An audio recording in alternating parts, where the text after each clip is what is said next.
And fingers crossed, hand the controls over.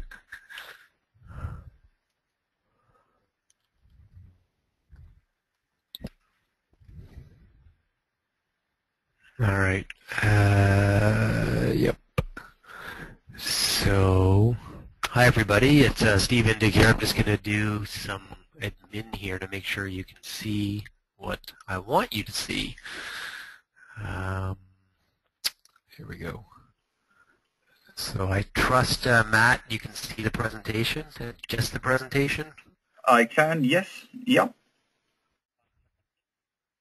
Okay, so I'll also ask Matt if you can pay attention to the question box and jump in and interrupt me at any time to respond to those questions, because I may be a little bit not looking there. So yeah, so thank you everybody for attending today's webinar. It's always an interesting dynamic to be on the web and doing these presentations through that system. In some respects, I feel like I'm talking to myself, but hopefully once in a while someone will pop a question to remind me that you're all out there.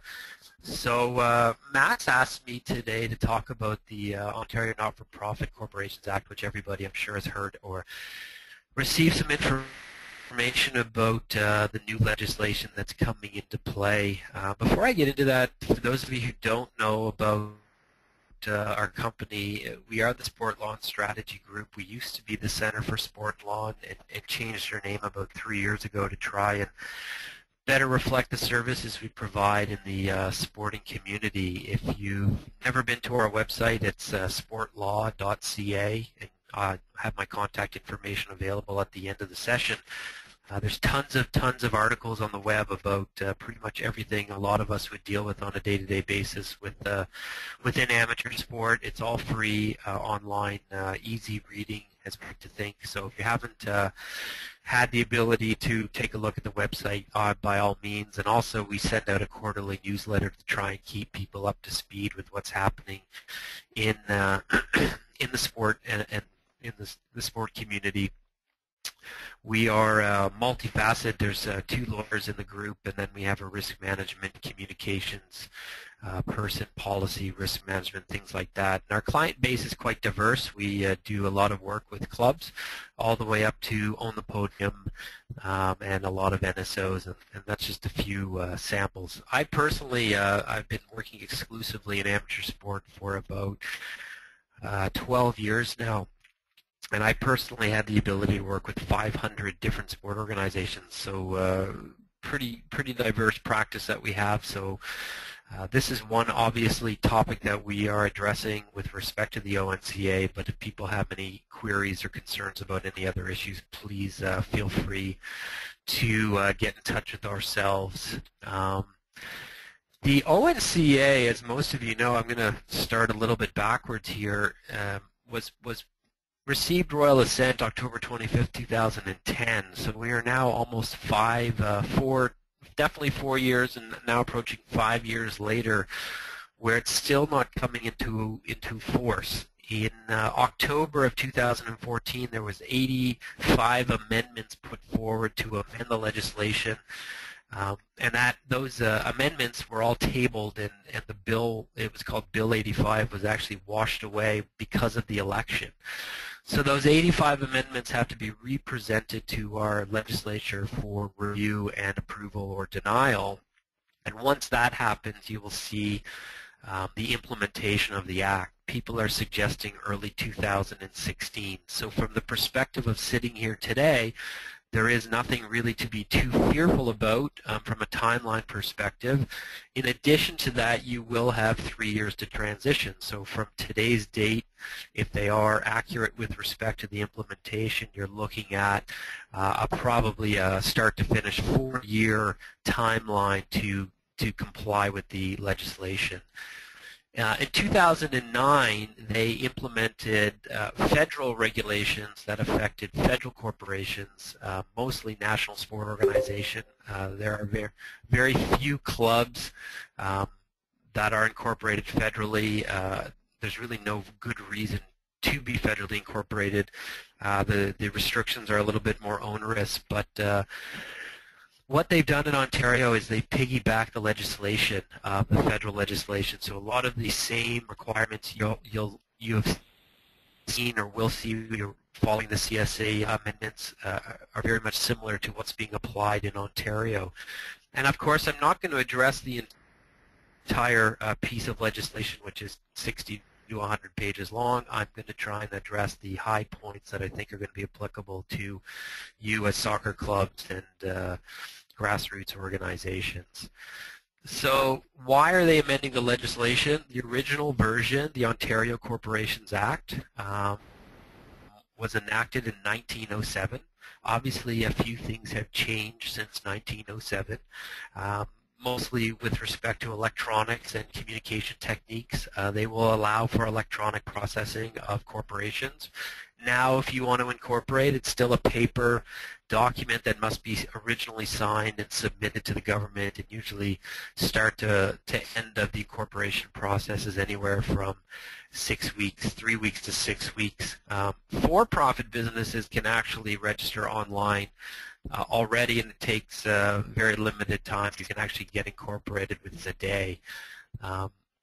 The other significant change is that the previous Ontario Corporations Act provided a lot of flexibility with respect to how soccer clubs govern themselves. They would basically say in the legislation that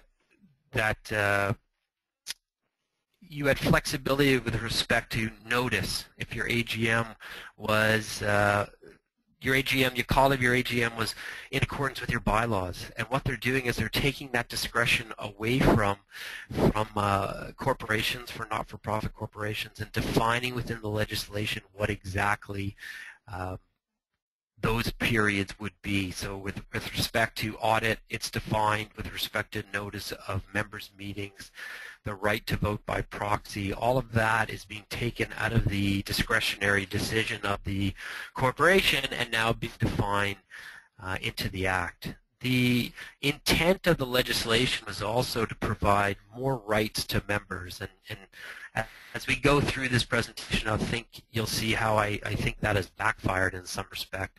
There is greater access to financial records, and I'll get more into that. They are very specific with what's required from an audit perspective, and non-voting members may have voting rights. And I will speak to all three of these issues because I think they are pertinent to the operation of a soccer club, especially because of the size of soccer clubs. Some of the larger ones may have a voting pool of 5,000 to 10,000 people. So it's really important to pay attention to the non-voting rights, and the audit requirement are probably the two major changes that I think most organizations are going to have to address. So if you are an existing not-for-profit Ontario corporation, and it's really important to remember this applies to Ontario corporations, and again, if your club is registered federally, you should call me as soon as you can, because what they're doing now at the federal level is those corporations who did not transition as of October 2014, they're going to be dissolved by Industry Canada. There's over 18,000 not-for-profits at the federal level who have to and were required to transition. And from what I've heard, it's a fraction of the number of corporations that actually did so. So in essence, Corporations Canada is cleaning their slate. Ontario will not be doing that. What will happen is at the end of the 3-year transition period, you will be deemed to have complied with the Act. And what that means is even though your bylaws may say A and the Act says B, you will then be required to comply with the Act. And I can tell you from my experience that confusion or that conflict between bylaws and Act and legislation really creates a lot of problems in the way we operate and the way we manage our members. I've had several clients who currently their bylaws do not comply with the legislation, even the current legislation, and there's always that guy, and I think you all know who that guy is within your club, who is a Act expert, a Roberts Rules expert who will be questioning and on top of everything that's happening within the club. So I don't want you to get into a position where you're deemed to have amended your bylaws and to comply with the legislation rather than complying with the legislation and making those amendments within your operating documents to comply so there's no confusion, no conflict, and again, you can show transparency and consistency with your members. There are default bylaws available on the web. You could just Google ONCA and you will find default bylaws. I'm going to address those at the end of the session. There is some confusion as to whether or not they are applicable to current corporations, and the short answer is they're not.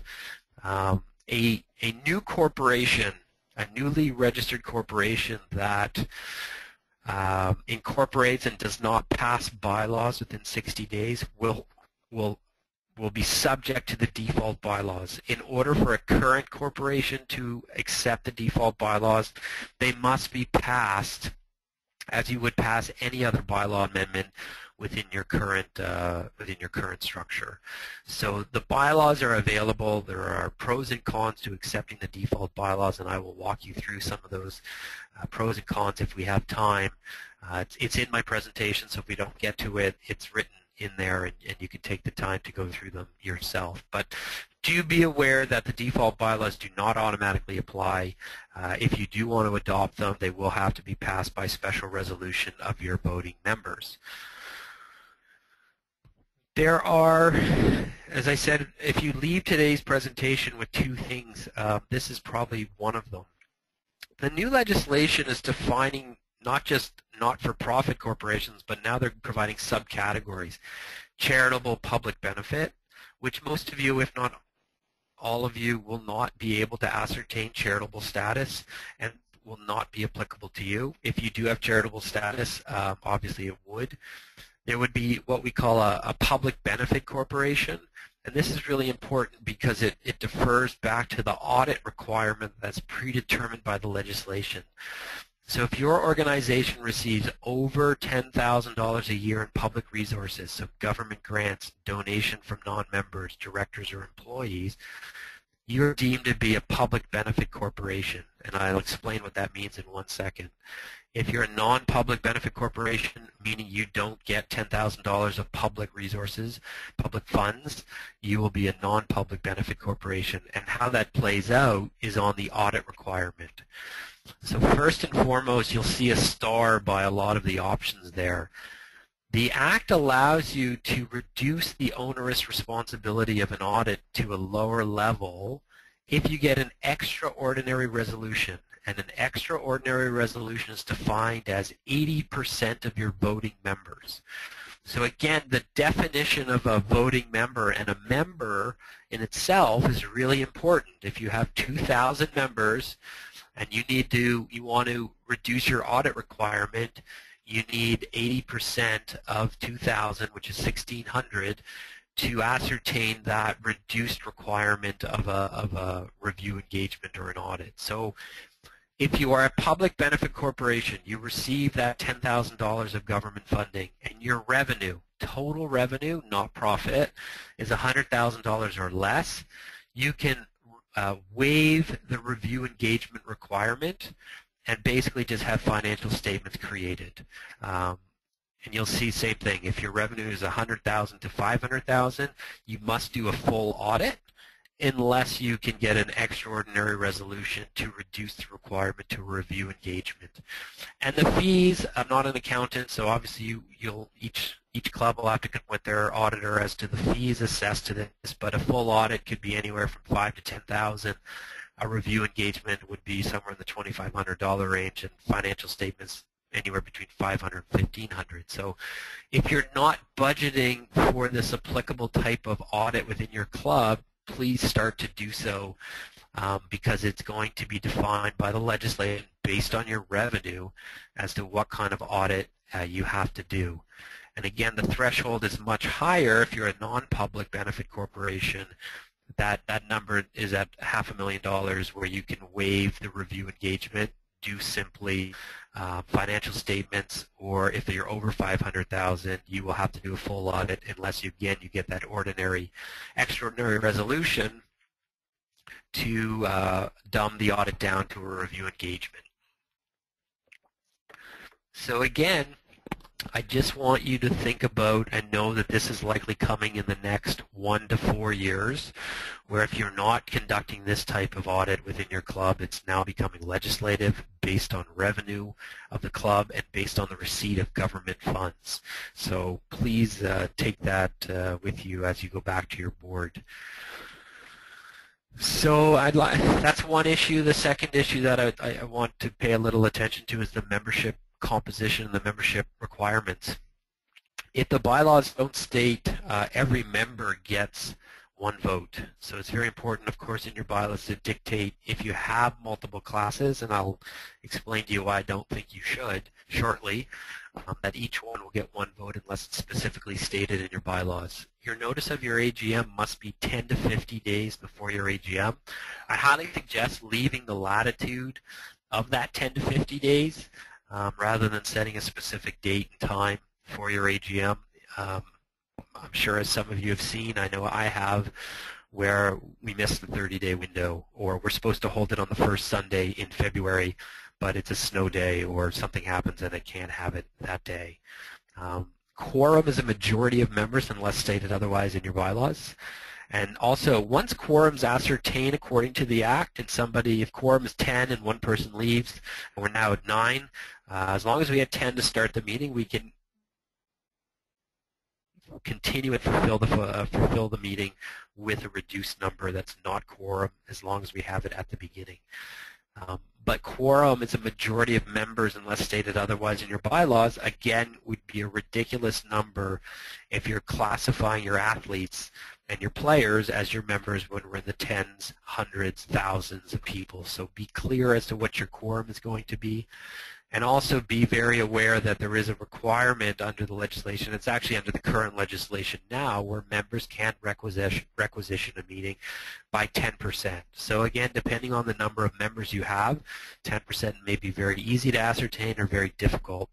The same thing applies to federal corporations where most NSOs, national sport bodies, have 10 members being the provinces, so 10% to requisition a members meeting is 1, which is obviously quite low.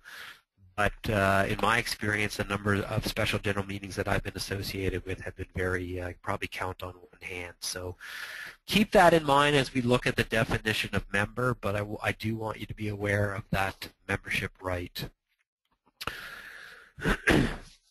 Members' rights have been expanded in some respect. Voting by proxy is now mandatory unless you allow for mail-in voting or alternate voting may be accepted. A lot of organizations are going to online voting. Proxy holders, and this is actually under the current legislation today as well, where the vote by proxy is mandatory, as well as the proxy holder need not be a member.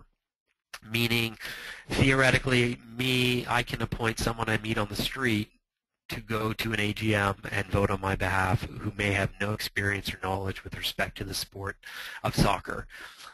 That is a corporate rule, corporate law. It's one I personally don't agree with, but it is in the legislation. It's something we should be aware of when that individual shows up at the door of the meeting with multiple proxies.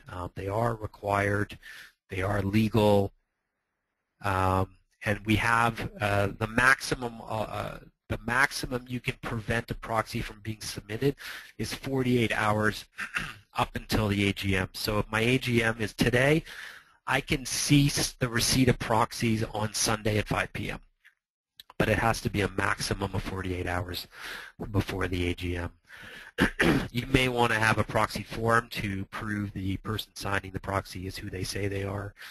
And obviously you're going to want to have a little bit of time in advance to review proxies and determine how that applies to the vote of the AGM.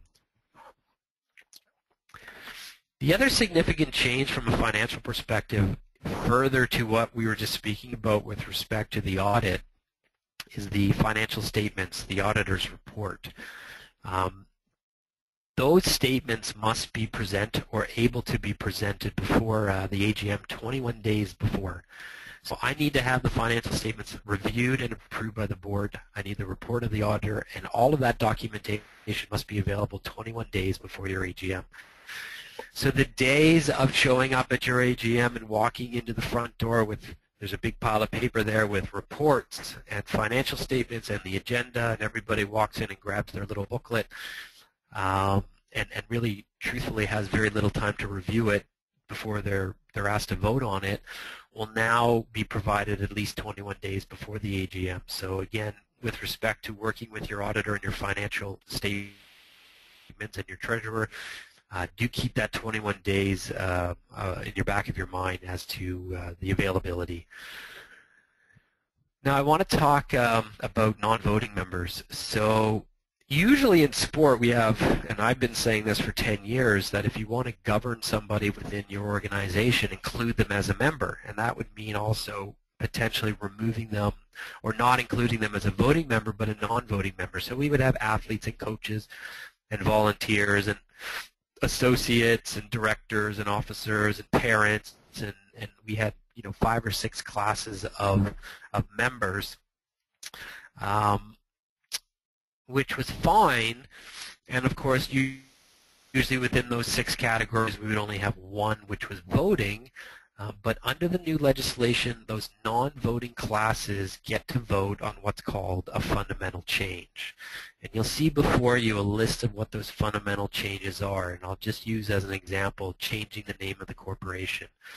So if I've got my 6 classes of membership, athletes, coaches, volunteers, etc., and we want to change the name of, and I'll pick on my friend Dave Hansen, who's on the line. If we want to change the name of Newmarket Soccer Club to ABCD Soccer Club, we need a special resolution of each class, meaning the athletes would have to say, yes, we agree to the change. The parents would have to say, yes, we agree to the change. The coaches would have to agree. And if you have, I didn't address it at the beginning, but if you have an honorary member class, which usually the number of honorary members is 5 to 10, if there's that many, and they say no, fundamental change does not occur. So my recommendation is really start thinking about who needs to be a member within your organization. And when I say member, I don't want you to confuse that with what I'll call a registrant, or a customer, or a participant, or a person receiving the benefits of the club. Being a member means you get to attend the AGM, and in my opinion, you do 3 things at an AGM. You vote in the board, you approve the auditor, and you amend the bylaws, and you elect the board. Maybe that was 4 things. So really start thinking about whether somebody needs to be a member within your association, and again, by reducing the number of classes, you also reduce the likelihood of this fundamental change issue becoming a problem. So again, start considering who needs to be a member, who do I want to vote at my AGM, versus who's a participant or a customer within the services I'm providing. I've already started doing 4 or 5 soccer clubs with respect to membership composition, and a lot of them have come up with each a different model, but they have all reduced the number of classes down to 1. So in order to make a fundamental change, they just need that special resolution of the 1 class. Different examples include one organization went to a pool of 50 members, and in order to be within that 50, you had to apply to the board. The board approved the membership. They substantiated with that practice with a membership policy to suggest that they would try, that 50 people would try and be composed and reflect the club, meaning 5 athletes, 5 coaches, 5 volunteers, 5 parents, 5 committee members, to get a very good dynamic within the AM to represent the organization. I know a lot of you, obviously, probably most AGMs you have 10 to 15 people show up, but with respect to allowing proxies and having a voting pool of 2,500 to 10,000 people, in my opinion, is just too difficult to manage. But again, I really want you to, the second thing I'd really like you to take out of today is, one, obviously the review of the financial statements and the audit that you're doing, and two is looking at your membership classes and really determining whether that individual needs to be a member or they can be an associate or a registrant. And as you make those changes, you will likely have to probably follow through and amending your policies at the same time. Most of your policies are probably applicable to members, and your insurance policy may be applicable to members. So it's really important as you make those transitions to update your governing documents and your insurance broker with respect to what the definition of a member is versus a participant, to make sure we're covering all our bases. So start looking at that membership composition. Consider making the changes before the new act comes into play. And the reason I say that is because it happened at the federal level. In order to transition from the old legislation to the new legislation, you were required to ascertain a special resolution of every class. So again, to transition from old act to new act, I needed 6 or 7 resolutions, depending on the number of members I had. And the same thing may apply to Ontario. It's hard to say how they're going to transition. They haven't put the transition plan out yet. But what's important to realize is you can make changes today or within the next year or so under the current legislation, which only requires your voting members to make that change and to agree to that change. So again, if you walk out of here with anything, start looking at the classes and maybe start making those changes under the current legislation rather than waiting for the new legislation, which may require you to get multiple resolutions, which obviously is very difficult from a decision-making perspective, let alone a logistics perspective. Accessibility to corporate records is also being more broadly defined, and you'll see a list of corporate records that are required to be kept. So your articles of incorporation, your bylaws, meeting of members and committees of members, resolutions, minutes of board meetings, a register of directors and officers, and a register of members, and accounting records to enable the directors to ascertain the financial position on a quarterly basis. Anything you see in red is legally, it can and must be legally disclosed upon request to a member. So again, going back to the definition of member, you may preclude a lot of people from if it's so desired, to prevent them from seeing documents that maybe they're not required to see or necessary for them to see.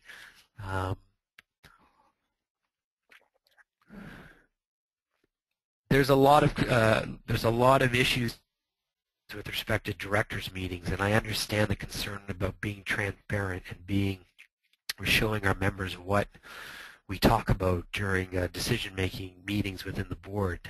And I don't disagree with that principle, but I do think it has to be controlled. In my practice, I've dealt with issues like employment issues, sexual assault issues, coach-athlete relation issues that I don't think should be presented to the public domain. So by creating a rule that you're going to make all your minutes public, I think could be a mistake. Of course, you can go in camera, but again, I just don't see the necessity. Golf Canada started a practice a couple years ago where they would take their board of directors' minutes and they would take out parts that they thought was applicable to their membership, and that's what was posted online to talk about what occurred at the meeting and what was applicable to members. Whether or not an employee is getting terminated or a raise, in my opinion, is not public knowledge, and nor should it be. Just be aware of the documents that are available to the membership, also the documents that you are required to keep, and if you're not doing so, obviously it's always a good time to start. The new Act creates an extended definition of what it means to be a director. Obviously, you have to be a person. You have to be over 18. This is always an interesting debate. You have to be of sound mind under the amendments with respect to that. actually be a court decision to find out that person is not capable, and they cannot be in the status of bankrupt. Very important, especially if you have charitable status, that anybody in the position of bankruptcy is removed from being a director. And the other change, in my opinion, which is a good thing, in order to be a director, you no longer have to be a member of the association. So I think that provides a lot of opportunities to bring in people with a particular skill set who may not be a member, but may be very good at fundraising or sponsorship or marketing or communications, regardless of their affiliation to the club. So I think that's a good thing. It's not mandatory, meaning if you wish to still keep your composition of directors to members, you can do so. But in my opinion, it's a bit short-sighted to suggest that everybody who is going to be a good director needs to be a member. You must always have a minimum of 3 directors on your board. If you ever drop below 3, please call a meeting ASAP or fill that vacant position. Under corporate law, when you go below 3 directors, you lose the corporate shield. The corporate shield protects directors and members and everybody involved in the association from litigation. It's the entity itself, the corporation, that's subject to the litigation and not the individuals. When you drop below 3 directors, you lose that corporate shield, and the liability now vests with individuals. So very crucial, in my opinion, to make sure you maintain that number 3. Obviously, most of you are probably carrying boards larger than 3, but just watch that number. The maximum term of a director is 4 years, and that's, when I say term, it means I could be elected for a 4-year term, but I could be re-elected 12 times. So it's not the number of terms, it's how often do I need to be re-elected, and the answer to that is 4 years. If that is not stated in the bylaws what the term is, your default is a 1-year term, which in my opinion is a little too short to make some substantial changes within an association. I would say most organizations run on a 2 to 3 year term with a rotation of directors to provide some continuity. But again, look at your bylaws and make sure you've got that director's term stated.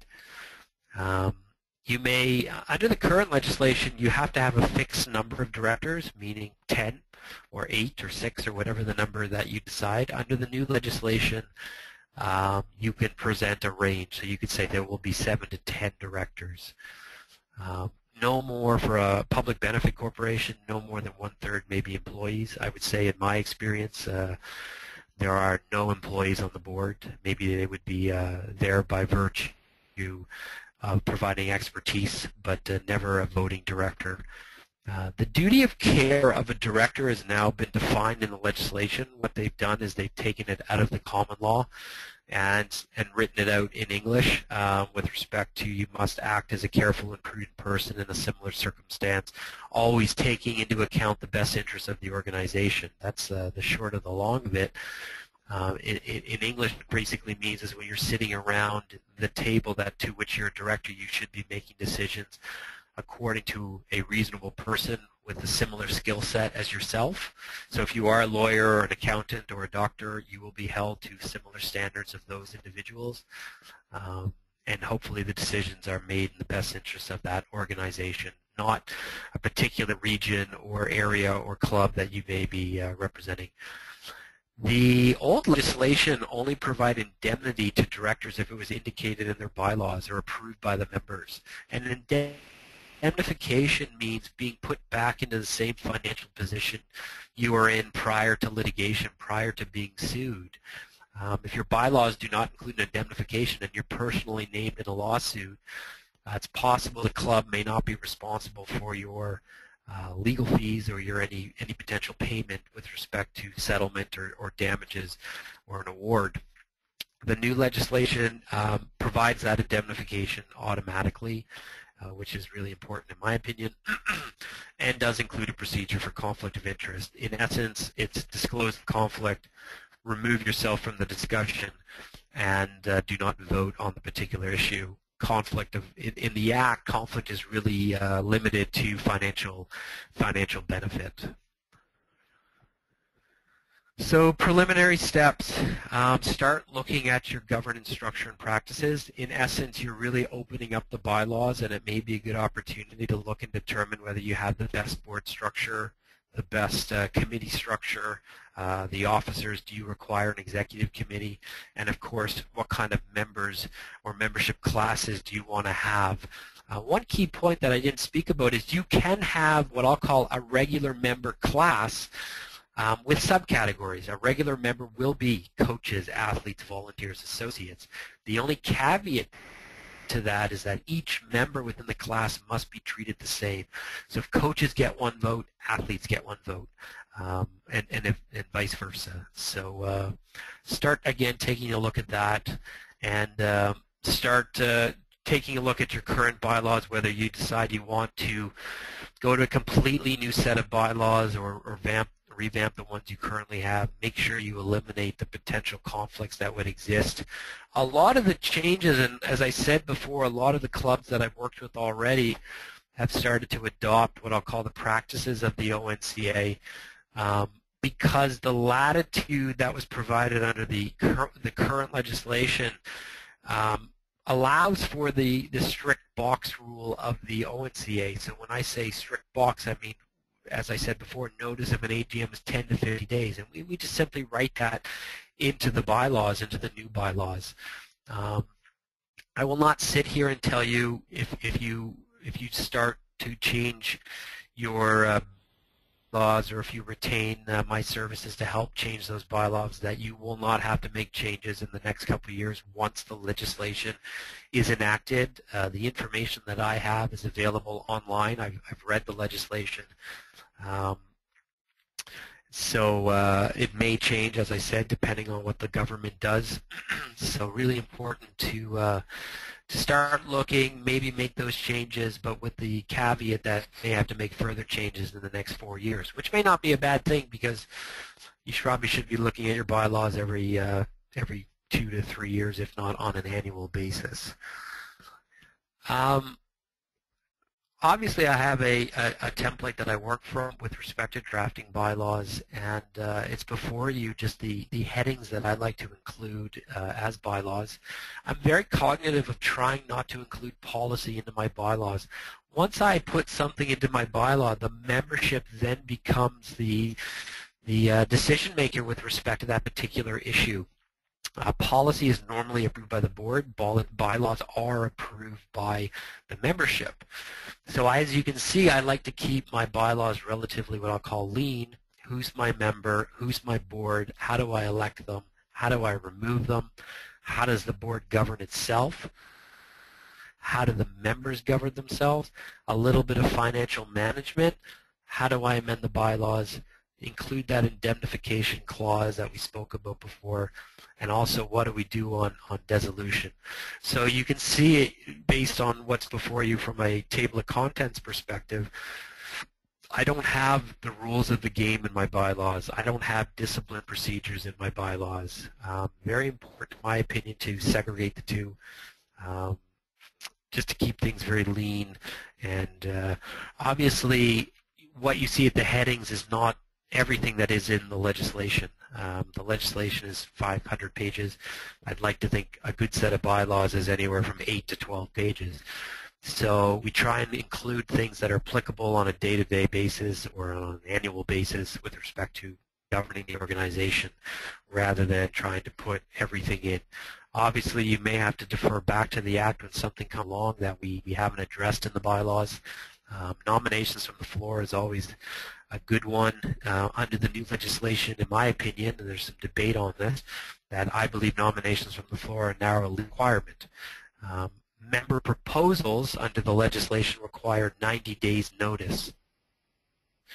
So anything under new business at your AGM should come within that 90-day period, which is interesting considering you're only required to give 50 days notice of your AGM. So in some respects it doesn't have a lot of logic to it, but it may be something from a governance perspective that will help the organization with respect to clarity.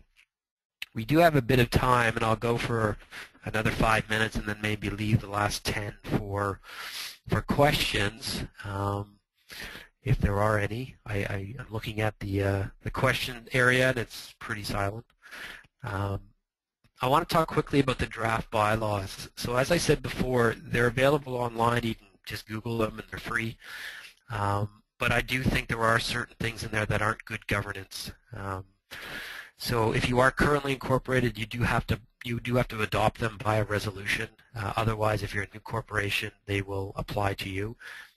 Execution of contracts requires the president, the VP, and the secretary. Some of you may have staff, executive directors, office managers who may have signing authority. That's not defined in the default bylaws. Signing authority is not dictated by the Act, so you have flexibility with respect to who can sign. The default period for directors is 1 year. As I said before, I think that's relatively short. Notice for a board of directors meeting is 7 days, which I think is a long time depending on what is occurring within the club.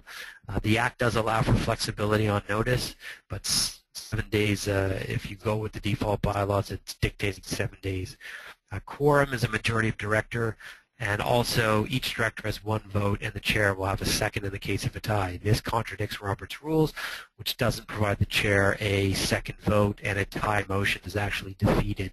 So if you do govern yourselves in accordance with Robert's rules, you'll end up conflicting to apply the default bylaws. This is a bit of an interesting area. I had the ability to address the ministry about 2 years ago on behalf of sport with respect to the legislation, and this is one of the ones that I was very concerned about, where it says any discipline requires 30 days notice. And I thought that was interesting from a sport perspective to suggest somebody who received a red card and would probably, based on that rule, would be subject to a automatic 5-game dismissal.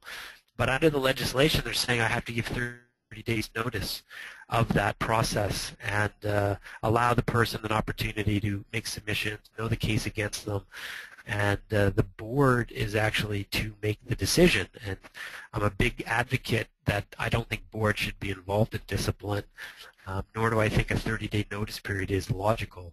So when I addressed this with the ministry a couple years ago, they indicated to me that it was membership issues. So if you were looking to suspend or terminate a member, this would be the rules that you would apply. If it's on field or subject to conduct issues outside the scope of membership, they said you could do whatever you want. So my advice to all clubs and all organizations would be continue doing what you're doing, except if it's related to the removal of a member. Under the Act, you can reduce the notice period to 15 days, which I would highly suggest. The annual general meeting section is pretty clear, 10 to 50 days with a copy of the financial reports in the notice. That's not a requirement. You just have to make them accessible or available to members upon request. So again, you want to give yourself that latitude. Quorum is a majority of members, whether present or by proxy. Again, determining what the definition of membership is, your quorum could be 2,500 people. So again, you have to be careful with respect to the default bylaws. The top link is the government website, which has information available to you, has a guide, has the default bylaws are there, the Act is there, and we're also writing about it on our website with respect to as new things come forward and our opinion onto the interpretation of the legislation. You can find it at the second tab.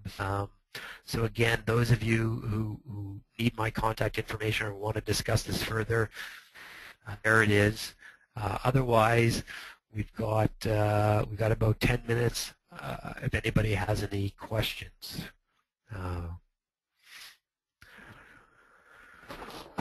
Thanks, Steve. We'll throw it out. I'm looking to see if any questions are coming through, but I think you might have overwhelmed people. That was a lot of information. I know there's a whole level of detail underneath that as well that they're going to need to pursue and follow up on.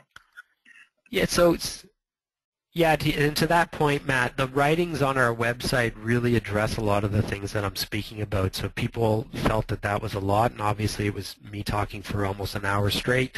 It is a lot to handle. There is those resources available to help them digest it a little bit slower. Great, and obviously they'll need to circulate this amongst their board as well. I just had one question about, you mentioned a transition plan.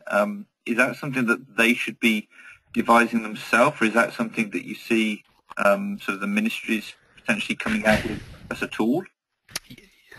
Yeah, good question. So at the federal level, the transition plan was you had to submit what they called articles of continuance, basically telling the federal government that, hey, we're still in existence, we're transitioning from the new level, we've updated our bylaws to do so, and here's a list of our current objectives, head office address, and board composition, the name and address of board members. So it was a very simple one-pager or two-pager that you had to submit to the government, and the government issued what they called a certificate of continuance. Okay, Canada Soccer Association, we've got your documents, here's your certificate, we acknowledge you've transitioned, we're not going to dissolve you.